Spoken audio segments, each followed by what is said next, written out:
मांस खाने के लिए।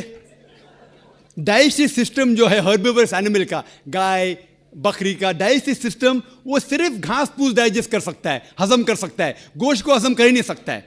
आप अगर शेर, चीता, शेर बब्बर का डाइजेस्टिव सिस्टम देखेंगे, वो घास फूस हजम कर ही नहीं सकता है, सिर्फ गोश्त हजम कर सकता है। हम इंसानों का डाइजेस्टिव सिस्टम अल्लाह सुब्हाना व तआला ने इस तरीके से बनाया कि घास फूस भी हजम कर सकता है, गोश्त भी। तो हम घास फूस भी खा सकते हैं, गोश्त भी खा सकते हैं। और आप देखेंगे कि बहुत से लोगों को गलत फहमी है कि हिंदू मजहब में, हिंदू धर्म में गोश्त खाना हराम है। ये बिल्कुल गलत फहमी है। अगर आप पढ़ेंगे हिंदू धर्म की किताब, हिंदू धर्म की किताब पढ़ेंगे, मनुस्मृति अध्याय नंबर 5 श्लोका नंबर 30, उसमें लिखा हुआ है कि भगवान ने, खुदा ने कुछ जानवर को खाने के लिए बनाया है और कुछ जानवर को खा जाने के लिए। Some animals he has created to eat and some to be eaten। कुछ खाने के लिए और कुछ खा जाने के लिए। अगर आप उन जानवरों को खाते हैं जो खुदा ने खाने के लिए बनाया है तो आप कोई गुनाह नहीं करते। मनुस्मृति अध्याय 5 श्लोक का नंबर 30। आगे आप पढ़ेंगे मनुस्मृति अध्याय 5 श्लोक का नंबर 31 में लिखा हुआ है कि अगर आप जानवर का कत्ल करते हैं पूजा के लिए तो आप कोई गुनाह नहीं कर रहे। आगे पढ़ेंगे मनुस्मृति अध्याय नंबर 5 श्लोका नंबर 39 और 40, उसमें लिखा हुआ है कि खुदा ने सैक्रिफिस्ड एनिमल बनाया है, मतलब खुसूसन कुछ जानवर बनाया है तो कि सैक्रिफाइस की जाए और उसको खा सके।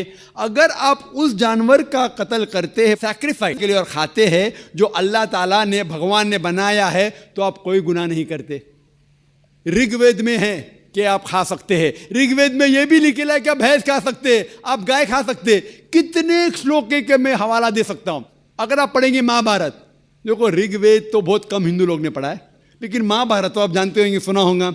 महाभारत पढ़ेंगे अनुशासन पर्व चैप्टर नंबर 88, उसमें जो पांडव के सबसे बड़े भाई युधिष्ठिर, वो भीष्म से कहते हैं कि हम यज्ञ में, पूजा में क्या चीज देना चाहिए ताकि हमारे बाप दादा, हमारे पुरखों को सहूलत हो, आराम मिले, उन्हें पीस, अमन मिले, दे विल बी सेटिस्फाइड।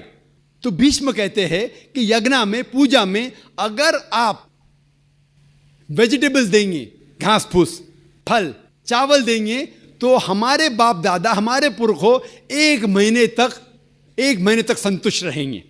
कितने महीने तक? 1 महीने तक। अगर आप मच्छी देंगे तो 2 महीना, अगर गोश्त देंगे तो 3 महीना, खरगोश देंगे तो 4 महीना, बकरी देंगे तो 5 महीना, सूअर देंगे तो 6 महीना, अगर परिंदा देंगे तो 7 महीना, हिरन देंगे तो 8 महीना। ये कंटिन्यू होता है, मेन्यू होता है ना, होटल का मेन्यू, उस तरीके से कंटिन्यू होता है। और आगे लिखा गया है अगर आप भैंस देंगे तो 11 महीना, अगर गाय देंगे तो पूरे 1 साल। कौन कहता है? भीष्म कह रहा है युधिष्ठिर से। महाभारत अनुशासन पर्व चैप्टर नंबर 88, मैं हवाला दे रहा हूं। आप ये नहीं कहना जो जाकिर भाई कुछ भी कह रहा है दिमाग से, मैं हवाला दे रहा हूं, ये आपके किताबों में लिखा हुआ है। उसके आगे लिखा हुआ है कि अगर आप राइनोसेरस देंगे, राइनोसेरस, तो हमेशा के लिए संतुष्ट रहेंगे। ऐसे कई चीजें हैं। वजह क्या थी कि हिंदू लोग शाकाहारी बन गए, कई हिंदू लोग। इसकी वजह यह है कि कई हिंदू लोग अहिंसा की तरफ जा रहे थे, वो बाकी मज़ाहिब से मुतासिर होके।